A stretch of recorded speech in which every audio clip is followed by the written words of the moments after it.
Thank God we haven't had incidents of banditry and other attacks in Wajir South constituency. But again, it's happening in the greater northeastern region. That, of course, is a great concern for us. It's a mix of gunmen carrying out attacks, as well as hotheads who say they belong to Al-shabab.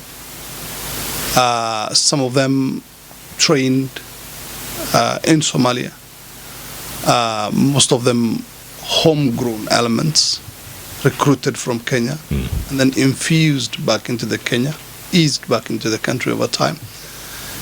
And they are wreaking havoc. And they are a great source of concern for us, particularly at this moment when Al-Shabab, the mother group in Somalia, is facing an onslaught from the Somali national government and its allies. The Americans, the Turkish, are giving them a real run for their money inside the country, and they are on the run mostly in large swathes of southern Somalia. And our border, almost 700 kilometers long, very porous, has become a place where they can easily come and go. And that is why you've been seeing attacks in Mandera, parts of Wajir, and in Garissa, IED attacks. But I must say, our forces have been really, really steadfast in trying to push back at them. There have been numerous attempts, numerous attacks on their bases or their makeshift bases in different parts of the region. They're mostly on foot, and this is the problem that makes it very difficult to detect them and also to follow them and nab them. Are villagers, people in Wajir South, are they living in fear, or do they go about their business normal? No, we're going about our normal businesses. Again, Jeff, the longest border any constituency has with Somalia is in my constituency. In Wajir? In Wajir South.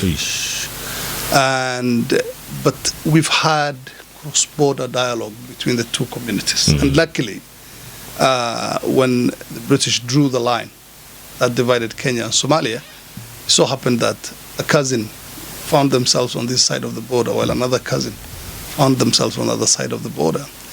And what's been our saving grace is talks between the two people living on both sides of the border, engagement between the communities living on either side of the border, and that has greatly helped the people of Wajir South in avoiding most of the drama you're seeing in northeastern Kenya today. And I think that is the way to go. There must be vigilance on both ends of the border. We must speak to our neighbors the same way we speak to our neighbors whenever we have problems in our neighborhoods. Because without cooperation between the people living on either side of the border, we cannot have peace. We cannot win against these people who want to harm our national security. And it's only by following them through their roots and where they're coming from that we are able to detect and stop them in their tracks. Unfortunately now in some places they have found a foothold. In Boni, in the coast, Lamu, there are people who've sipped into the society, and it's very difficult to try and get them out because they're already in the process of recruiting. We had a conversation with Defense CS Duale, and he said there was going to be a drawdown of Kenyan troops from Operation Linda Inchi. Slowly there'll be a drawdown. Eventually, all the troops will be back home. Is this going to be, is this troublesome? Is this a worry going forward? We need them on this side of the border more than we need them on the other side of the border. At the same time, the weak Somali administrations in regions along the border with Kenya gives us a very weak ally on the other side. However much we try to recruit their forces and all that, there still remains pockets of, let's say, Jubaland, for example, that's still firmly in the control of Al-shabab. And we've not had any successes in trying to dislodge them from some of these places, that some of them very close to the Kenya border. And what we need is to strengthen our security on this side and also avoid most of the acrimony that is being caused by the presence of our forces on the other side. This is something we've spoken about for a very long time. The presence of Kenyan forces in Somalia makes us a target. But at the same time also makes it very, very difficult for our forces to actively defend our borders on this end, because they're already on the other side. But again, we must note that they've also had great successes inside Somalia as well. When you travel back and forth between here and Wajir South, are you worried on the road, other roads there? Because again, they attack on the road a lot. You never know where and when they would attack. But largely no, because the community and the security forces are working very closely together. And so in many parts of northeastern, in other parts of Wajir, the communities have come up to say no to these menace, having seen, the destruction they have caused on the other side of the border. So, I mean, we are seeing a situation where, in a departure from the past, the people of northeastern have understood the need to work with their security forces, and confidence is slowly being built between civilians and security agencies. But again, I must say, because of the historical issues that happen in the region, it's a very slow process, very painstaking process. But is there anything that can be done to make it a bit faster, so that we make a bit more progress with time? Yes, there's a lot that can be done. The community, of course, has got a history of, violence being visited upon them by security forces, particularly the police, being roughed up, at the least excuse and all that, and being locked up whenever they don't have things like identity cards and all that. And the massacres that happen in the region, that's still etched in the memories of the people. With more engagement between the security forces and with better relationships in terms of how they deal with issues and events, security events in the region, we can build up confidence and the exchange of intelligence between the public and the security forces would be really key to the fight that we engage in now. The deployment of more Kenyan Somali police officers, security officials at the lowest level, because they would be living within a society that speaks their language. They will be living within their relatives, who would be not hesitant at all to give them information. So I believe it's time we let go of this fear of the people of that part of the country and use them as the first line of defense in defending our country. We are sending troops to Haiti. It would have been easier to also start with here, even if it's bringing people from within the community, so that we make way more faster progress, because we can't be so fast to help Haiti while not... You're right. Yeah. The security of Kenya matters much more than the security of Haiti. And we need to use all the resources at our disposal to ensure that these people do not get a foothold in our country. Jeff and I have covered places and countries where they have run amok. We know their modus operandi and how they operate. These are not human. These are very, very cruel people. And all they want is just violence.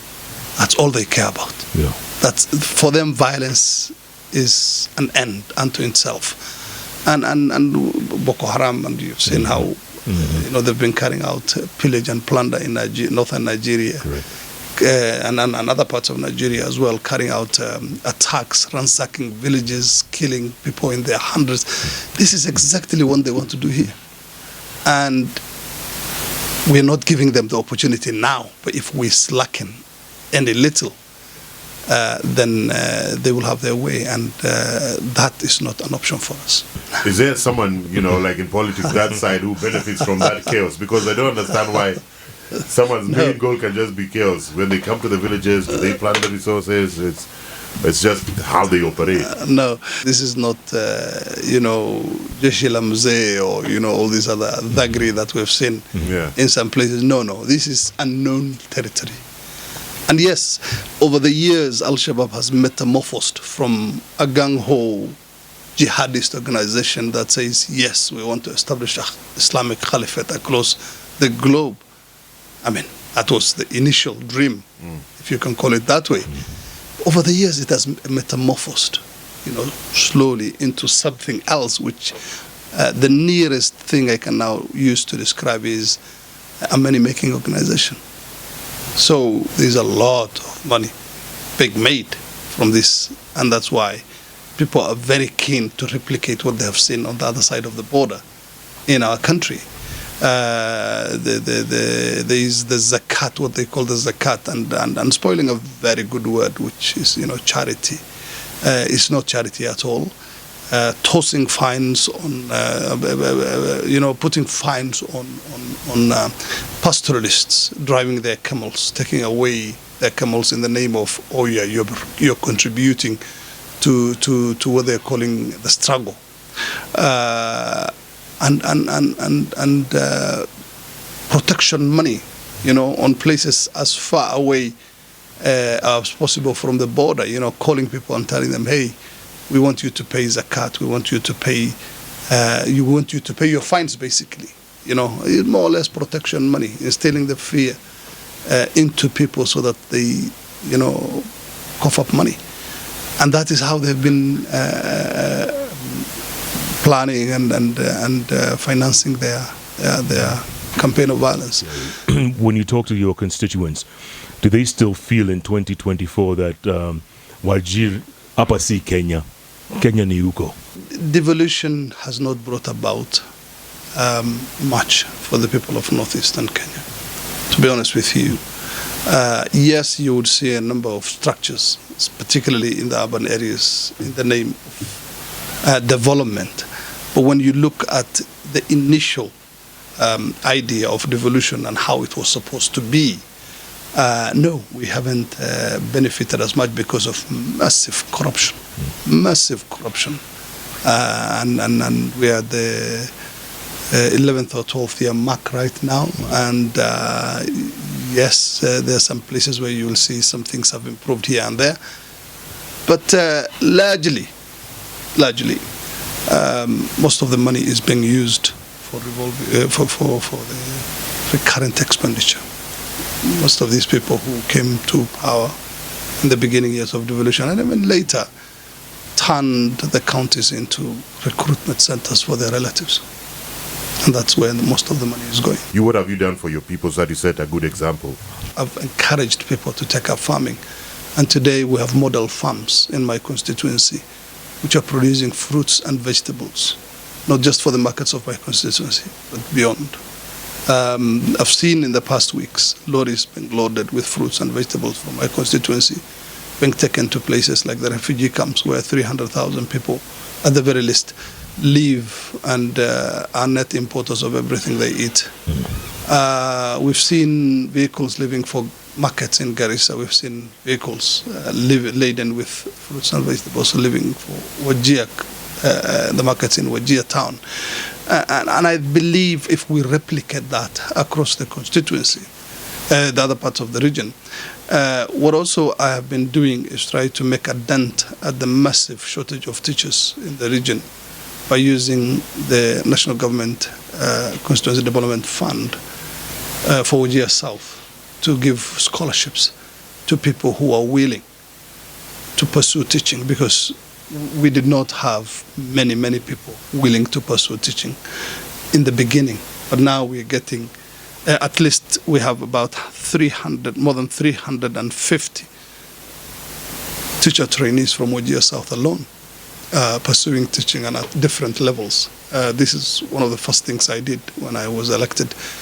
And in 1.5 years, I'm happy to say, Wajir South will be sufficient of teachers.